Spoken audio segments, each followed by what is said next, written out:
Good evening, everyone. Thanks for being here tonight. I'm Regina On. And I'm Tom Sherry. Mark and Whitney are off this evening. Well, we are bringing you an update on the Pfizer vaccine distribution in Spokane. Spokane Regional Health District saying 3,900 Pfizer COVID-19 vaccines are allocated to the entire county, and the bulk of those doses will go to the region's major hospitals. Today, Providence Health confirmed they received doses of the vaccine, and starting Friday, they will be giving the vaccine to high-risk caregivers. High-risk caregivers include caregivers in the emergency department, ICU, and respiratory therapists. According to a spokesperson from Providence, the first shipment of doses are not enough to cover all of its high-risk caregivers, but they are confident in future supplies. Today, Multicare confirmed they will receive a shipment next week. They couldn't give specifics on time or dosage numbers, but both organizations also confirmed none of the vaccines will be available to the general public. As of right now, because it's so limited, it's not extremely something that we're advertising where the vaccine is, because it is within a controlled, organized fashion that these individuals are being vaccinated. So as it starts becoming more open to the public, there will be some more guidance and more visibility on where you can get that information. And we have more good news on the vaccine front.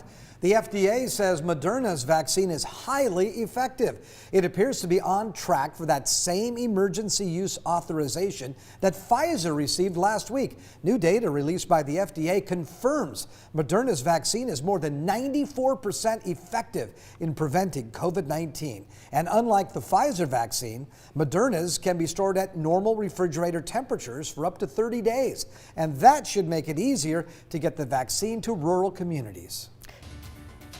And once additional doses of the COVID-19 vaccine becomes available, eventually other first responders will get vaccinated as well. So that includes local fire and law enforcement agencies. Spokane Fire Chief Brian Schaefer shares his thoughts with KREM 2's Amanda Rowley on his agency receiving the vaccine. Charlie Call, Spokane Engine 3. With every call Spokane firefighters respond to, there's a chance COVID-19 is there. About 65,000 units are responding and going in and out of people's homes. Many of those are nursing homes, large apartment buildings. We need to do everything we can to protect ourselves and the public. The COVID-19 vaccine has arrived in Spokane. It will first go to high-risk first responders, such as people in healthcare working closely with COVID patients or in long-term care facilities. Spokane Fire Chief Brian Schaefer says firefighters and law enforcement are included in this 1A category, but he says it's dose dependent and needs to go to healthcare workers on the front line first. When firefighters do get the vaccine, he believes this will be another line of defense to protect those who protect us. We can't help people unless we're healthy. It may be easy to forget these public servants have their own families to go home to. Schaefer says that's something to consider when you're talking vaccinations for his employees. Because they're in a virus positive situation so often that they don't bring that home and complicate their or put at risk their families. In fact, last month, the coronavirus found its way into Chief Schaefer's home. He tested positive for COVID-19 on November 21st. My symptoms started relatively benign, just with fever and chills, and then it progressed through fatigue until I was actually coughing up some blood towards the end of it, but it did not reach my lungs and did not cause any long-term damage. He's recovered now and completed 14 days of quarantine. It's unclear how he contracted the virus. Schaefer insists he's taken every precaution. I was extremely careful. Hand washing, social distancing, PPE during medical incidents, and I still contracted COVID. Spokane Fire is working with the Spokane Regional Health District, creating plans for administering the vaccine throughout the agency. Schaefer says they will likely stagger vaccinations to account for any staff who may experience symptoms from the first dose. What the research is showing us with the experience of the vaccine, it lasts less than 24 hours. But if the person's on the street providing care or working the next day, that's going to create a significant problem for us. So we need to stagger those deliveries of vaccines and hopefully do it in a way to where they don't have to work the next day. Amanda Rowley, KREM 2 News. And as of this morning, there have been 119 COVID-19 vaccines administered across Idaho. Here locally, the Panhandle Health District is scheduled to receive their first shipment of the Pfizer vaccine by the end of this week.